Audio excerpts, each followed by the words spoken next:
Hey team, welcome to another edition of the Rugby League Lounge Weekly Show. And once again, I'm very privileged to have a guest, and I have got Nathan, who is more known as being called the Rugby League Guru. Nathan, how are you going on today, mate? Mate, all going well. Thanks for having me on. I've been keeping a pretty close eye on everything you're doing on Instagram and whatnot. Mate, you seem to be flying. Enjoying it? Yeah, very much enjoying it. It's been kind of something that I've been thinking about for a while, and I've been happy with the decision to pursue the passion. And I talked to you off. Yeah, I've really appreciated a bit of the feedback and responses you're giving me, and obviously today. So I really appreciate your work, and yeah, very stoked to have you on today. And before, I'm assuming a lot of my listeners are going to and viewers are going to know who you are, but basically, let's just start off with who is the Rugby League Guru. Mate, name's Nathan, as you mentioned. Just been a rugby league fanatic all my life, essentially. Played when I was younger, wasn't too crash hot. Always enjoyed more so the coaching side, the analysis sort of side about it, just sitting around talking footy with people that are, with smarter footy brains than me, essentially. I probably stopped playing when I was about 16 or so. Was probably in the best interests of me, my body and everything. But I've always enjoyed playing touch, Oz tag. All my mates are just rugby league fanatics. I've got a team that I coach now, under 16s team in South Sydney. Just love doing that, mate. Absolutely love it. And the page obviously kicked off about 3 years ago. Sort of started as a Supercoach page just to take the piss out of one of my mates. I was trying to lure him into asking me questions, and then I'm trying to spring it on him when we went on our draft weekend and whatnot. And I don't know, just picked up 1,000 followers quickly. And then I thought, there might be something in this. Then it got to 20,000, 30,000. Then I thought, I think this podcasting is going to be something over the next few years. So dove into the podcast, and mate, I've absolutely loved it. COVID last year. I'm a teacher myself, so I was at home a lot, so I had a lot of time to do it. And it's just gone from strength to strength, mate, and I absolutely love it. I'm slowly starting to turn talking into footy into my job. So it's been awesome, mate. I'm absolutely loving it. That's awesome. Yeah, I've probably been following you for, I would be around about that 12-month mark, and obviously you well into your podcasting form then, but it's cool that you were able to kind of adapt with the times and, transition and see that's where things were going. And yeah, it's funny how it just kind of was a bit of a laugh at first, you and your mate, and see how things have turned out. I'm really, really stoked for you. And I think a lot of us footy fans are to the content you provide us. And one of the main reason I reached out to Nathan is that a lot of the content that I enjoy from Nathan is based around this idea of positioning and the roster construction. Now, what I mean by this is, one of the podcasts that stuck out for me with Nathan was talking about JT and blowing up. I shouldn't say he was blown up, but he was pretty passionate about he is kind of blowing up. Let's be honest here. He was blowing up. Yeah. He's the best prop in the NRL rather than the best 13 in the NRL. And before we kind of get more into that later, basically that way he got onto is the game is changing, and so is the way we're looking at positions. So today we're going to focus on each position in the row and how they have changed, and kind of the ideal prototype or body player for that set position, and how one position mold might affect the next. Like, we'll get into the kind of half combination later. So yeah, we're going to get straight into the ideal fullback in today's game. I think it's the position that, out of any of the positions, is the one that's been looked at the most in recent years, and it's been the most obvious, the changes that's been made. And a lot of it's been the Billy Slaters has been, dubbed as the person that has changed this. How do you see the ideal fullback in today's game, Guru? Mate, we obviously talk about Billy Slater as being the man that changed the position. For me, I think it started a lot earlier than that. I think guys like Carmichael Hunt, the way that he burst onto the scene, he had just this unbelievable ability just to peel off a 2-on-3 every single time. He had the kicking game, the passing game. But before him, you had Darren Lockyer, who I reckon was the next closest, but before those guys, the best fullback was Anthony Minicello, and he didn't really have that passing game. He sort of changed the game in his own way. Like, you used to, if you watch those old footy games, you see teams kick down and the fullback or the winger returns, and you would tend to only have like a 5-man line just to the edge the ball was kicked to. And mate, Anthony Minicello, he changed that completely. It meant that you had to have all of a sudden a 10-man line because he'd bounce off 4 blokes and go from the sideline to under the sticks. And like he was just incredible the way that he started that transition. It meant that no one could be lazy on the field anymore. It changed kick chase forever because you couldn't let Minicello run. And then, as I said, Carmichael Hunt emerged, his passing game, he started to change the game. And then he left the game and all of a sudden Billy Slater burst onto the scene. And I think this is what we don't remember, that, of course, Carmichael Hunt, I mean, he was keeping Billy Slater out of state of origin. They moved Slater to the bench in origin for Carmichael Hunt. That's how effective this guy was. And, you know, Billy Slater's the guy that we look at who transitioned. I think there was guys before him, but all the players that have come since, they have just got this unbelievable passing game. Like, I'm not sure where a Minicello would play nowadays, to be honest with you. If you put him in with his skill set from back then, I don't think he would be as effective now. And that's nothing against Minicello. That's just the way the game has changed. But 15 years ago, I mean, he was a golden boot winner. You know, it's crazy how it's gone. And you look at, like, for me, probably a perfect fullback, which we'll touch on, probably James Tedesco, just the way that he pushes up through the middle on every single play. I just think he's unreal. Clint Gutherson's very similar. You've got guys like Tom Trbojevic. I mean, what we saw the other day from him, I don't know if I've ever seen a better individual performance from a player. That was unbelievable from Turbo, and he's just got something that no one else does. And when I always look at the Turbo Teddy argument, and for me, Turbo's the better footballer, Teddy's the better fullback, and I think there's a big difference between the two of those. Yeah, interesting take. So, yeah, we talked about, obviously you've compared Teddy and Turbo there, and there is, what would you say, obviously there's clear differences in the terms of, you look at them and the body types, but when I look at similarities between the best fullbacks, I think arguably they're the most well-rounded players in the game. Would you tend to agree with that? Yeah, for sure, mate. And this is where I think it comes back to that change that Carmichael Hunt made. He made a change in the game where your fullback had to be able to play 5'8" and fullback. Essentially, you had to be a second ball player out the back there. And it was a skill set that a lot of fullbacks didn't have. They were handy, but they weren't a second 5'8" like the guys are now. And for me, I think that's been the massive change. And you're right, they have to be more complete footballers now. You can't just be really quick. You can't just be really strong. You have to be really quick, really strong. You have to be able to ball play. You have to have vision, which for me, the way the modern game is played out, you can do as many block plays as you want. Once you set up all your shape to the left, up, right, or the right sticks and you swing it back, whatever it is, the position you put your fullback in, if your fullback doesn't have the vision to be able to peel off that last play, it's completely pointless. It all comes down to vision for me. Yeah, no, for sure. And I think that when I hear vision, and when I first saw him move into this role, is definitely not what the word I would have, put next to him, but Latrell Mitchell's vision. Yeah, obviously he's got the size and then he's got the passing ability. The only one thing you could say about Latrell when you talk about that ideal perfect fullback is that supporting up the middle and maybe the meter gainage is the one thing. But I think when you have got such great talent around Latrell, you are able to make up for his limitations. But I've been really impressed with Latrell's playmaking ability.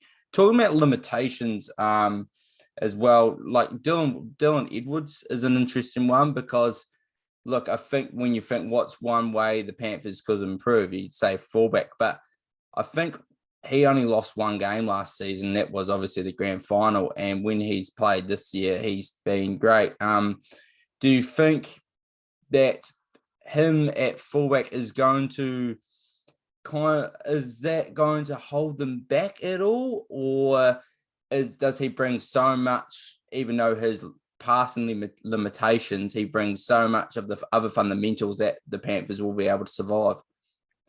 Mate, it's funny when you watch the Panthers and the way that they run their shape. Like they don't really use Dylan Edwards as much down that left edge. He sort of sits on the right edge where he's more comfortable. And they sort of let Jerome Luai, Matty Burton, Viliami Gill, they've just got so much shape out on the left side that they almost get away with not having a fullback on that edge, which just sounds ridiculous. But Jerome Luai and these boys, they've just got such a combo that's just unreal. But I always look at Dylan Edwards and, like you watch Tom Trbojevic on the weekend against the New Zealand Warriors and you say, that was a 10 out of 10 game. Now, Does Dylan Edwards have a 10 out of 10? He probably doesn't.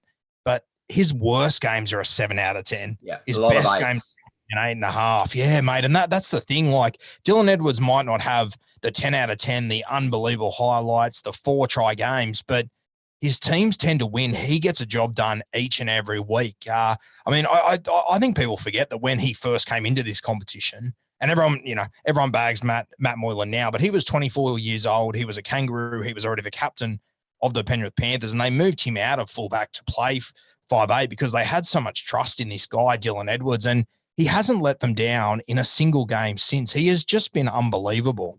Yeah, no, for sure. I completely agree. And let's just, before we move on to our wingers, is there anyone that's currently not playing fullback that you believe should be playing fullback that kind of fits what we've just discussed? Mate, the one that I've been talking about for a long time, and I said it about, I think it was 2 years ago. It was when the Canberra Raiders were on that unbelievable run to the grand final. I think it would have been 2019. And they were playing their prelim final in Canberra, and the Rabbitohs were going down there, and the Rabbitohs just about run out of gas. And I sort of said, geez, I think they should move Cody Walker to fullback, just change it up a little bit, throw some different shape at this Canberra Raiders side. And I copped a heap of backlash for it, absolute heap of backlash. And then 2 years later, when the games got even faster and Cody Walker, he's got older, he moves to fullback. And, the other night was obviously a terrible example when they got dusted by 50 against Melbourne. But I've always thought Cody Walker, he's got fullback written all over him. I mean, he's always a guy to get, a 2-ball out on his left edge. And whenever he does hover over to that right edge, where like we've all seen those amazing plays that Adam Reynolds does, where he sort of props, he squares up his man, and he just sort of floats it into space for Cody Walker to come through and get. He's one guy that I've always thought he's got fullback written all over him for me. Yeah, exactly. You give him more license to roam, it's just going to cause more havoc for the defense, the more they have to worry about. So we'll transition to the winger now. There's probably a lot of ways to look at the ideal winger, but do you have any kind of preferred winger you would like in your footy side? Would probably be the best way to frame this question. Mate, honestly, for me, and it goes all the way down to my under-16 sides, it would go all the way to first grade for me. And you have your Radradras, you have your Vunivalos, these guys with this unbelievable X factor about them, mate. I want my wingers to be reliable. That is honestly all I want them to be, reliable. I want them to back their center in defense. I don't want them to have brain explosions, and I just want them to time their run each and every time. And this is what I love about Brett Morris. And I think over the last year or two, people have started to realize just how good Brett Morris is.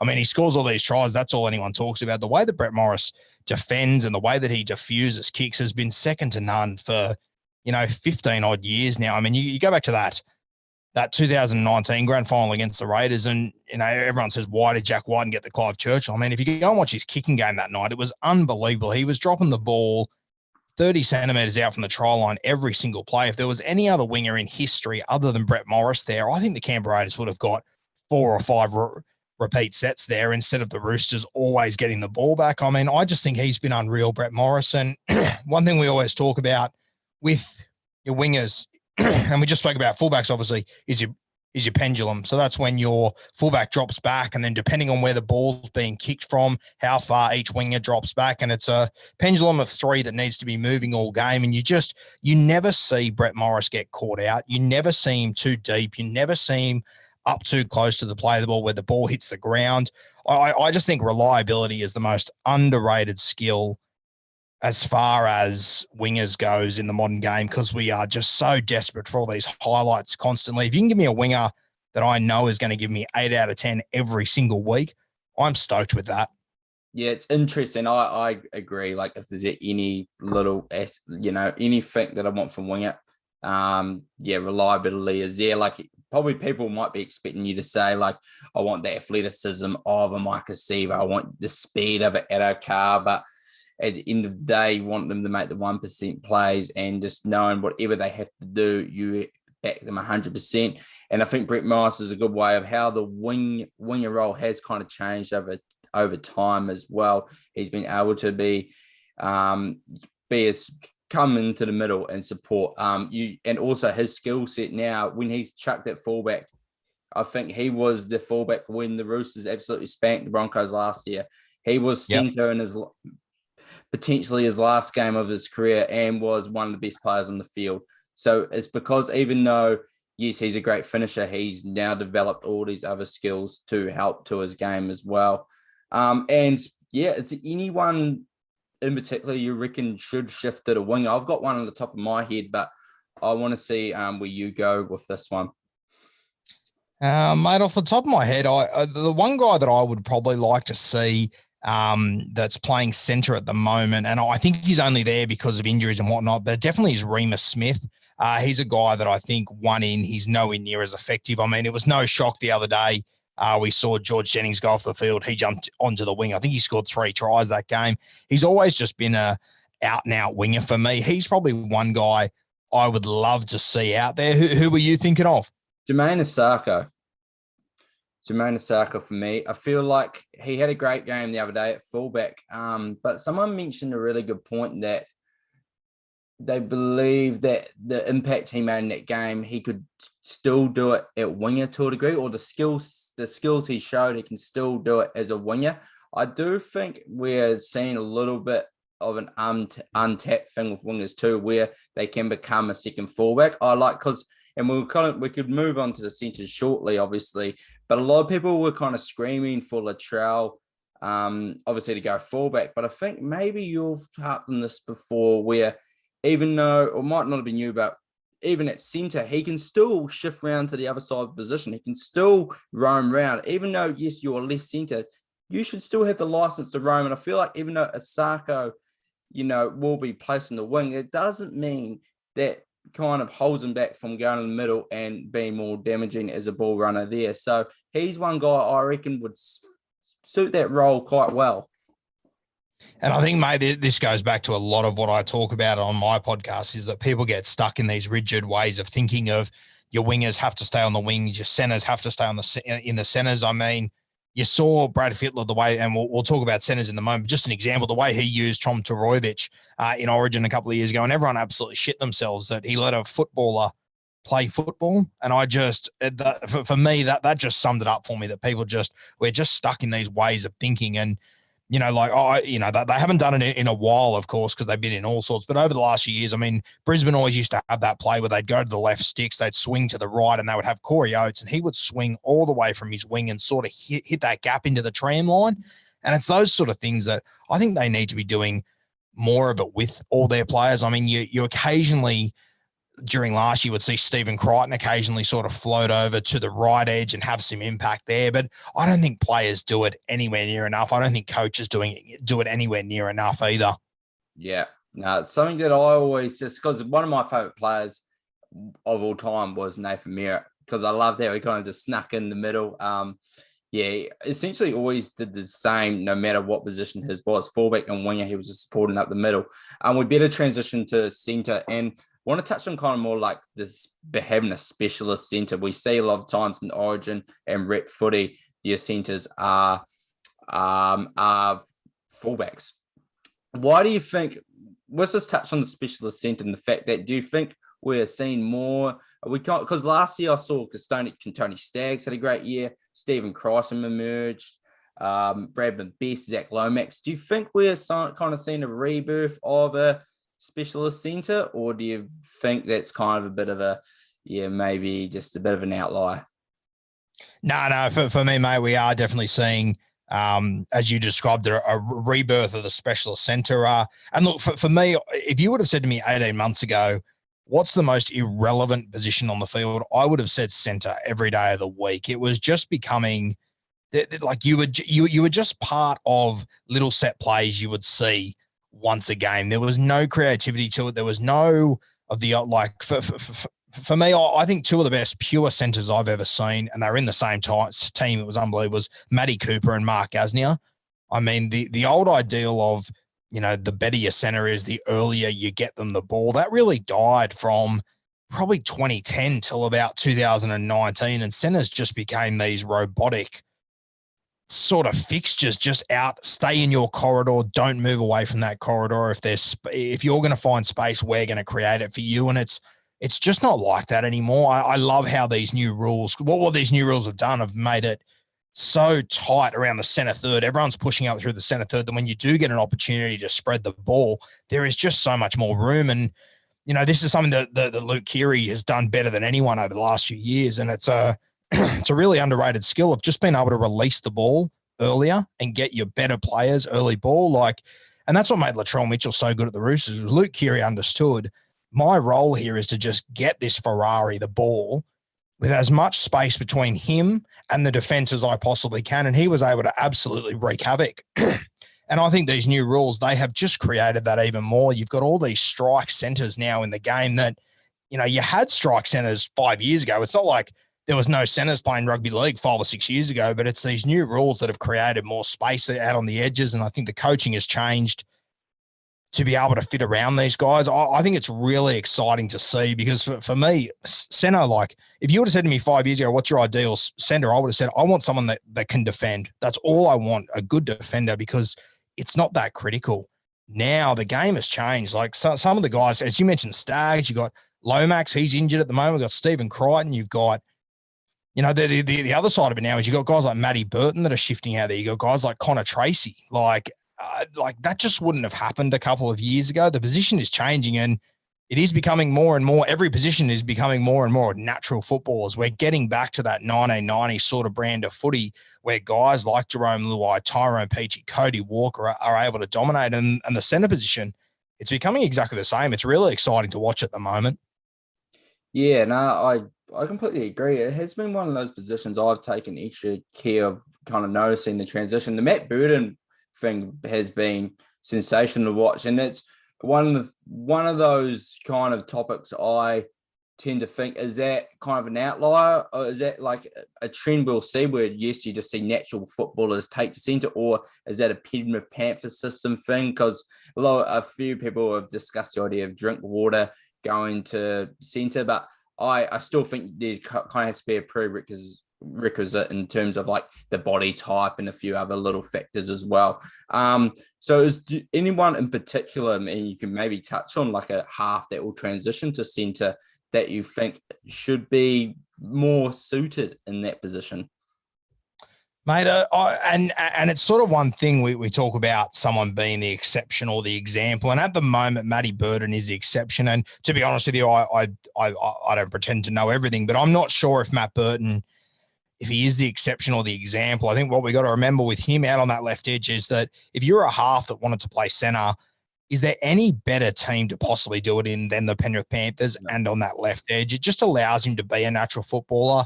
As far as your question goes, I remember a couple of years ago when Wayne Bennett used to use Benji as a centre up in Brisbane. I remember sitting there going, what on earth? How could this possibly work? But geez, it looked good. It worked. He was pretty successful there. He wasn't an all-star centre, don't get me wrong.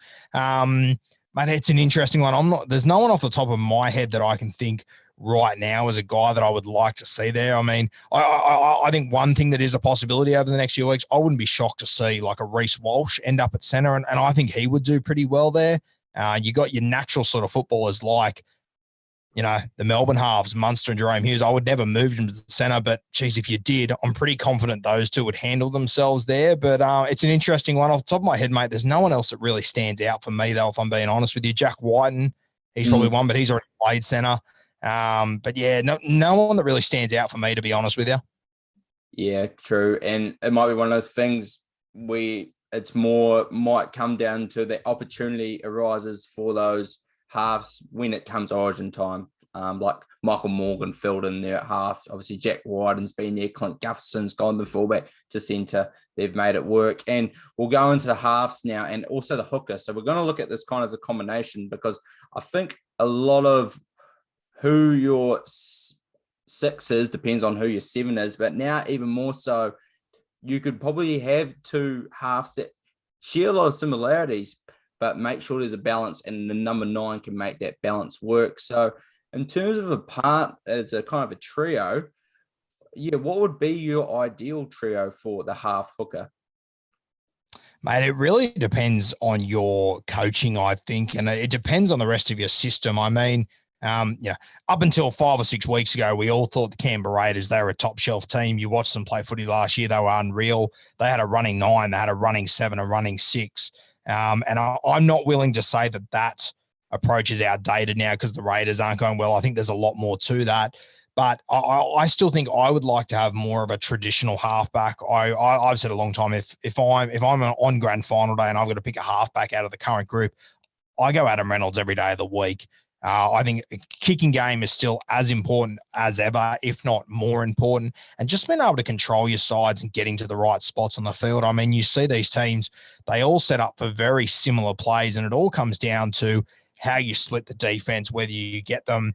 Obviously you have two markers, you have a fullback, there's your three players. It means you got a 10-man spread across your line. It all depends how you split them, whether it's 4-6, 6-4, 7-3, wherever you want to land and whatever shape you want to throw at them. And it's your halfback that gets you into those positions. I look at South Sydney and, as great as Benji Marshall is, he isn't the same organizer as Adam Reynolds. And you could see a little bit of that the other night when they got slapped by Melbourne. I'm not saying it's all Adam Reynolds' fault because he wasn't there. They were missing a number of other troops. But a guy like Adam Reynolds, I think he is absolutely critical. I've spoken about a long time. I think the best hooker in the game is Harry Grant. I absolutely love this bloke. I think he's got so much to offer, and he's probably my ideal 9.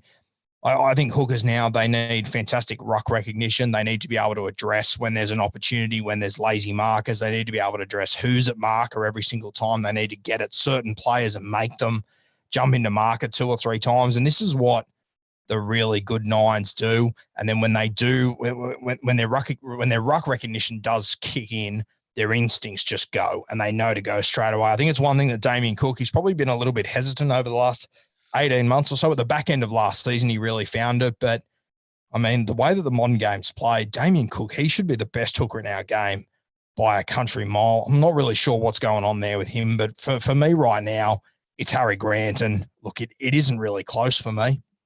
So, as you can see here, I'm a Storm fan, and I was just holding the brakes on calling Harry Grant the best hooker in the game, obviously after just only one proper season.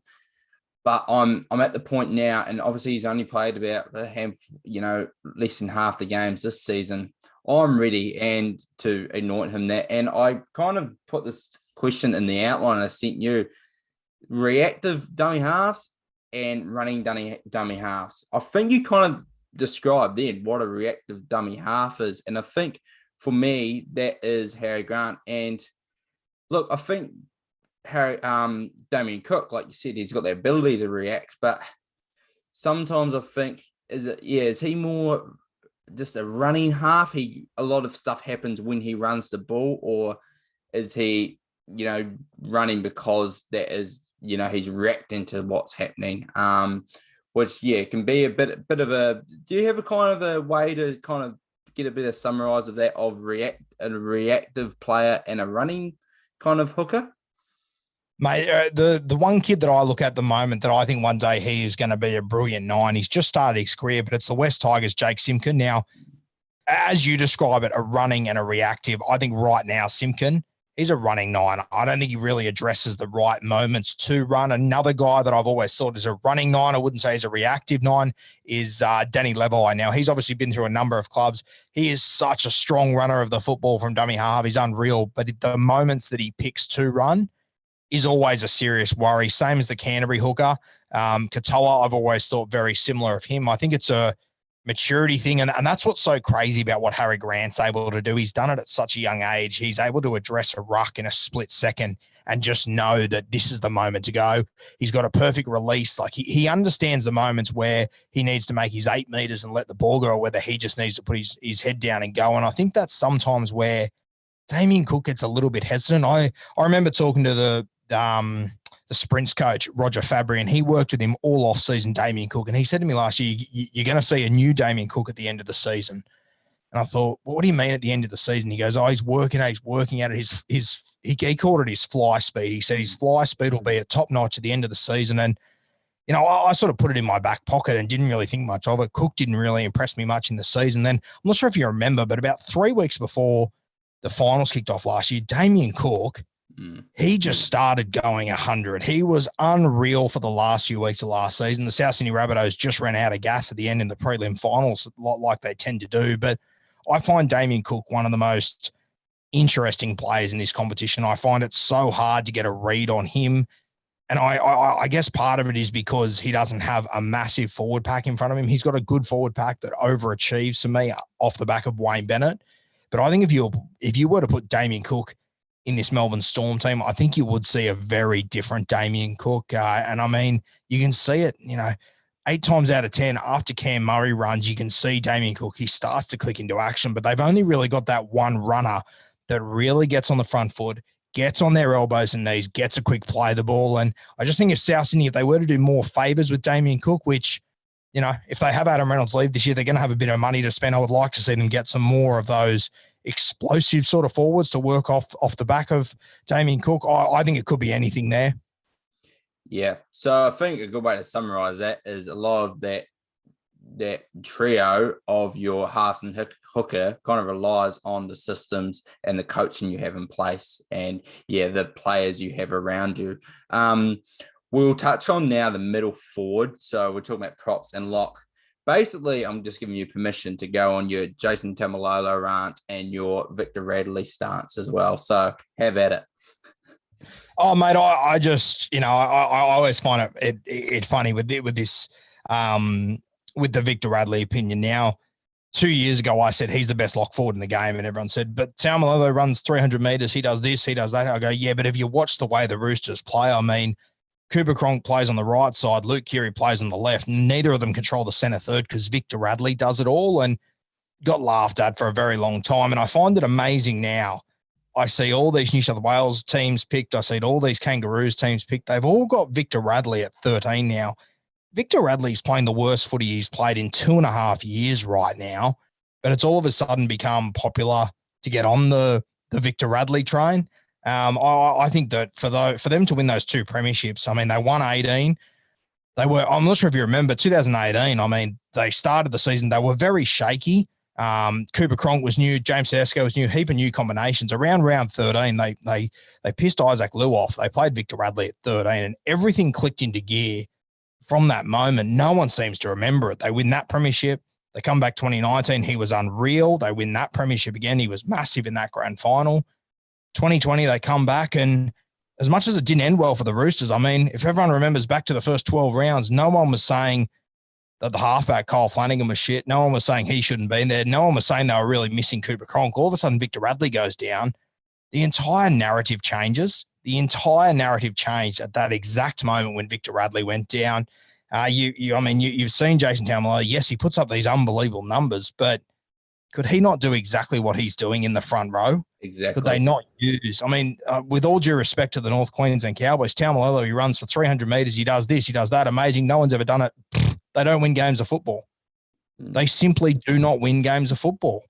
I mean, it's been way too long up there without any success. You've apparently got the best forward in the world. Why aren't you winning games of football off the back of it?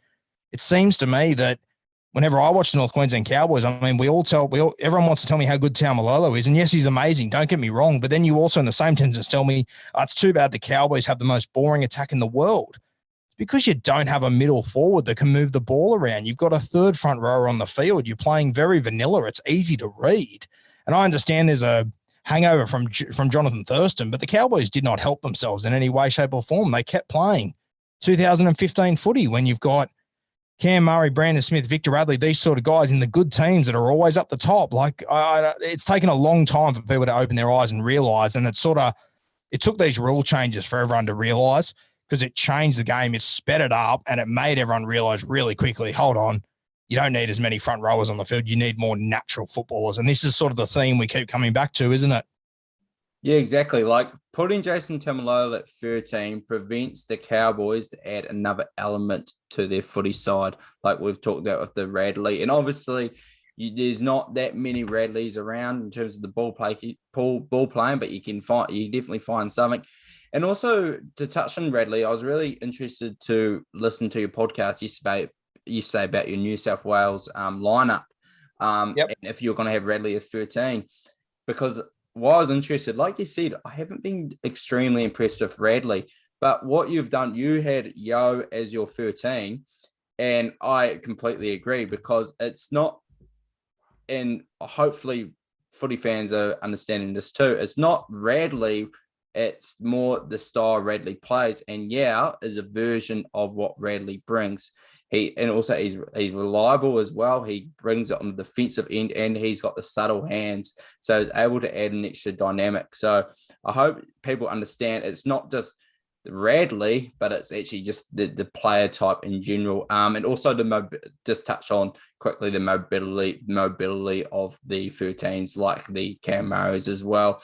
Billy Magoulias is a guy that he's got that ball playing, and yes, ideally he'd be a great 13 to have, but the thing I have with him is he going to be able to kind of bring enough in that mobile kind of movement as a 13 and create enough havoc in his running game. So do you have anything to say on probably anyone that you believe should be transitioned to a prop or transition to the loose forward position? Oh, mate, there's been a number of halves over the years that I've always thought could potentially go into that role. I always thought one, and in hindsight now, probably not a good idea, but I always thought one guy that would have made an unbelievable 13 would have been Mitch Pearce. The best part of his game is his running game. He's an excellent defender. For years there, he was floating around at the Roosters wearing the 7, and it was just it was 2010. Oh, he made it to a grand final. Yeah, okay. He had the Dally M medalist Todd Carney next to him, who was setting the world alight. 2013, he won the premiership. Yeah, okay. He had James Maloney standing next to him. Like, for a long time there, Pearce, he couldn't really own his team. And arguably, you could tell me that potentially he still can't. He's a guy that I always thought would have made an unreal lock forward. I also think before, obviously he's retired now, unfortunately, but I always thought Michael Morgan, he would have been a sensational lock forward. He's got leg speed, he's got ball skills, but he's never really been that structured sort of half. I think he'd be brilliant. The main guy I've been talking about since my page started was Tyrone Peachey. We're finally seeing him jump into 13, and I think we can see the impact he's having on the Gold Coast Titans. And it was even 10 weeks ago when I was naming my teams for this season. I had Peachey at 13 for the Titans. I had Tino on the bench, and everyone blew up Deluxe, and I just couldn't understand why. What is the problem with not having sort of Tino in your starting team? He's going to come on the front row rotation, but it allows a guy like Tyrone Peachey to roam around at 13. It's one thing that I've just never understood how people don't see it in the modern game. I think the next guy to move in there and the next guy to be successful is Jack Bird. He's been a natural 13 all of his life for me. He's just been stuck out at the centres, been tried to make fullback money. I think he's got lock forward written all over him, Jack Bird. Once he's got confidence in his body, which it looks like he's starting to get it now, I would love to see Bird wearing the 13 jersey. Yeah, no, for sure. And Connor Watson's probably another one that fits that mold too, that's transitioned there this year. We'll move along to the second rows. I'm probably keeping a bit too long, but we'll just get straight into kind of maybe, like we said here, we're about someone that could transition to the second row position. Now, just probably focus on the prototypes that I feel are part of the game today. Dave Fafita, obviously you're rampaging, can make just action from himself. He doesn't need others to create for him. You've got Boyd Cordner, who's traditional second rower, runs great lines and is a tough player. And you've got the Wade Graham mold, who's essentially is a second playmaker at time. So if there's anything, any particular you want to touch on those molds as second rowers and anyone that you could see transition into this role as well. Mate, I think these three molds are just about perfect. You have Dave Fafita, who's obviously your freak, explosive sort of athlete, hard to handle. You put Kickow in his sort of category. You put probably like a Jordan Ricky on the lower end of the scale. There's a number of guys running around in our competition that are like this. And I think in 10 years' time, this is going to be more normal because as you watch the junior grades now, as you watch your Harold Matthews and everything, your Boyd Cordner, your traditional sort of back rowers, they are a little bit of a dying breed as they are in your front row. We'll probably touch on that later, I guess, but or as we already have. But I think that's that old school sort of reliable sort of guy like Boyd Cordner. I do think it's a bit of a dying breed. They will always exist, no doubt about it. But I think your Cordners, your Josh Jacksons, these sort of guys, I think they are a little bit of a dying breed. The Wade Graham one I absolutely love. I always think there'll be a place in the game for these guys, especially the way that the modern game is suited now to playing left and right and having so much shape sort of going at certain guys. And it's crazy, like we talk about the Dave Fafita type, that explosive type. We talk about Wade Graham. I mean,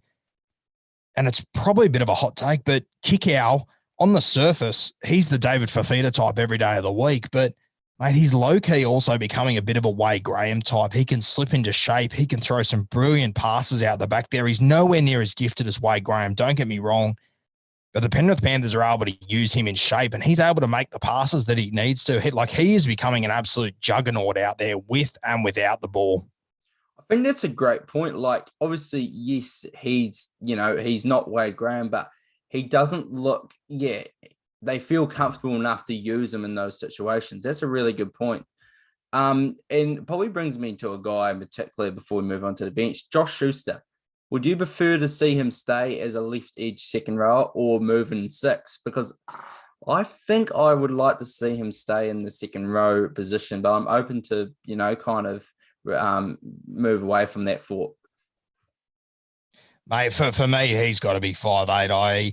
Look, I haven't really seen him play much second row until he's got to first grade. I didn't even realize he had played much second row before this. I'd only seen him play the games that I'd seen him play, which was at 5'8", and I just couldn't believe the amount of talent he had. I think that it'll be fantastic for him long-term to understand probably the amount of work that your forwards put into. I think it's one thing that halves probably take for granted, that they don't understand how hard their forwards are working through to get through a set, and then it all comes down to their kick. As you know, like a good set, it can all of a sudden be a shit set with a bad kick. A bad set can turn into a great set with a good kick. And I think it's a really good education for halves to spend a bit of time in the forwards. A lot of the halfbacks that I talk to that have turned out to be good players that have come on my podcast always mention that, their coaches just always force them to tackle with the forwards. Brett Finch told me a story. They were down at Bondi Beach, and they were literally just tackling each other in groups, and they would go, your halves over here, your centers over here, your wingers over here, your front rowers, your second rowers. And Ricky Stewart would put Brett Finch with the front rowers every single time. And he said it just gave me an appreciation of how hard they work in there. And I think it's going to be really good for Josh Schuster. But personally, I just think with his skill set, he's got some X factor that I think we're seeing little bits and pieces of it in the second row at the moment. But I think I would like to see him with more time and more space and a bit more ability to be able to pick and choose where he goes. At the moment, he's sort of stranded down that corridor. He gets the ball when other people want him to have the ball. Mate, if I've got a talent like Schuster, I want him to touch the ball as much as he wants. I want him, as soon as he sees something, there has to be a call where Josh Schuster is given the goddamn ball. You don't mess around with it. You just give him early ball. I think he's going to be absolutely lethal, this kid. And I love Kieran Foran. I'm a huge fan of him. But I mean, we're not looking down the barrel of another 4 years of Kieran Foran. Let's be perfectly honest here. And I think this kid will be the 5'8" after Foran. And I'm really excited about it. I understand your argument. I think he's done really well in the second row. But I think when people see his full skill set, when he's able to play six, I think they're going to be blown away. Yeah, no, great point. And it's probably one of those things still haven't seen, like, a tremendous amount of his footy still to this day, and obviously that sings true about him as a 5'8", and like you said, gives him more potential to have a impact on the game when he's at six. We'll move on to, I think now it's a aspect of the game used to get overlooked, in the sense that there used to be the stigma attached where you're not good enough to make the starters, so that's why on your bench. Not always the case now. A lot of the times you are actually just better suited to be on the bench because you've got the skill set and ability to impact the game. Let's just talk about like the ideal bench construction. And I think, look, off the top of my head, Melbourne, great example of this. I think there was their biggest X factor over any other team last year, and why they ultimately won. So yeah, I just want your thoughts on the ideal bench. Oh, mate, this is an argument I've been having online for way too long. This stigma around bench players not being up to the standard of the guys in the starting team. It's just so outdated and ridiculous. And you only have to look at the Melbourne Storm last year. I mean, I'm sorry, all these great players, Cameron Smith, best player ever, they don't win that premiership without Brandon Smith. They don't get close to winning that premiership without Brandon Smith. He was unreal through the centre third. I believe in the grand final, they also had Nico Hines on their bench, and they didn't even use him. But he was there just in case. And I think that the way that a lot of these teams are using their bench at the moment, it is just so critical. It's more important than ever. And I mean, you look at You look at Ricky Stewart the other day. I mean, he wanted to give Josh Papali a spell. He didn't drop him to the bench. He dropped him out of the team. And I think that's going to be the reality moving forward. You don't want to mess around with your bench rotation. If you've worked out, how to use your bench properly, you don't want to be screwing around with it. I look at one guy and, I'm always more headed towards, the exciting utilities on your bench and these sort of guys. But I think one of the best players that's been coming off the bench in the competition for a long time has been Lindsay Collins. Now, unfortunately, he copped his injury the other day. We won't see him again this year, but he's another guy last year for the Roosters coming off the bench. He was unreal. And all I got was constant messages. Oh, he should be starting. He's good enough to be starting. And it's like, fuck, you can play the first 25 minutes and the last 25, or you can play the 50 through the center of the game. Does it change how many minutes you're playing, whether you run on or not? I just think it's ridiculous how we get stuck in, once again, these rigid ways of thinking, this outdated way of looking at rugby league. Your bench is more important than ever. And I mean, in the modern game, if you go out and you lead 18-0 and you've got your best team on the field, all of a sudden your three best forwards come off the field, you bring on three numpties, you're going to be down 26-20 within 15 minutes in the modern game. You just can't afford to do it anymore. Your bench guys, they need to be able to handle themselves. Not only handle themselves, they need to be able to take the game up to the next gear. And I think that's what Melbourne have done better than anyone. I think that's what Penrith do as well. Sensational. They got Leniu and Leota who come on. They're unreal. They've also got, depending on who it is, Capewell, or at the moment it's the what's his name? Liam Martin. He does a sensational job. And then you've got all these utilities getting around the competition. Like, I think Tyrone May, I think he is so underrated. The ability he has to come on and play any position you want. And like, the only position you probably wouldn't play him is front row, but you've got Isaiah Yeo, you've got Viliame Kiko. If you were desperate, you could shift these guys up into the middle. So Tyrone May, he essentially covers every position on the field. And this is a guy, I think he is so underrated. I think he's so critical to what they do. He's probably been overshadowed a little bit by Matty Burton. He sort of jumped in front of him. I mean, Tyrone May was coming on to play center, to play back row last year, and their shape and their structures, it didn't change at all. And at times it gave them a little bit extra, didn't it? It was unreal. 100%. Yeah. And go back to like forwards coming off the bench. Like, would you rather having your most damaging forwards run at a forward pack that have just gone the field, or that have played 20, 30 minutes making 20 odd tackles by that point and running up and down, back and forth? Yeah, it's just, I think there's just a way that this has to be, a process that we're still seeing, and teams will, click onto it. And obviously in Origin, we'll just quickly touch on that. We see interesting kind of benches now constructed, and one that caught me, I shouldn't say off guard, but was an interesting one, was the New South Wales bench in game 2, when they had 3 loose forwards. I think they had Nathan Brown, they had Dale Finucane, and they had Isaiah Yeo. So that's kind of, even though they're not utilities, but it's basically kind of combined. That's like 2 utilities kind of. When you saw that lock forward combination, what were your first thoughts on that? And do you think it's an effective one? Mate, I think it can be effective. I think that game 2 last year, we spoke earlier about the exception and the example. I mean, New South Wales, they were just on the front foot the entire time. Like, they essentially won that game before their bench even entered the arena. I think a lot of those guys they picked there were they're guys that, they obviously are versatile. They can play as middle forwards, which is what a lot of them did. But I also think moving forward, I think the days of having utility and 3 front rowers, I think they are well and truly gone ski. I think it's going to get worse. Sorry, not worse. I think they're going to become more irrelevant as the game moves on. Of course, I think once the players get used to the speed that we're at right now, eventually we're going to get to a point where this is going to be the normal. At the moment, it's not. Eventually it will be. And then we'll go, okay, how can we make this more entertaining? Eventually the interchange will drop to 6. All of a sudden your forwards, your front rowers, they are going to have to be fit as a fiddle. This is where you guys like Payne Haas can do 60, 70, 80 minutes. They're going to have to be the norm, and it's going to have to be the standard that these younger kids are trying to strive to now. And, the more and more I look at it, I remember after Origin 3 last year, James Tedesco got injured, and everyone said, why wasn't Pappy on the bench, blah, blah, blah.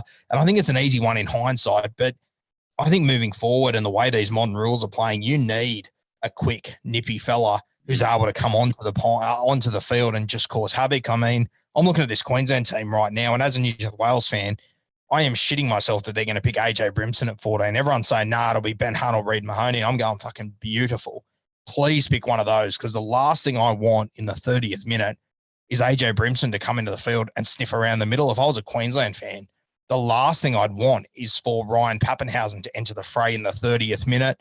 The amount of tired bodies that are getting around at the moment. And, you know, it's funny, over the last few weeks, the amount of messages I got in the first 5 weeks from people saying, oh, can you believe Connor Watson's on the bench? And I think people were expecting me to blow up and go, oh, he should be wearing starting 13 because it's what I've been saying for a long time. But it's not about the jersey on your back or where you start. It's the role that you play.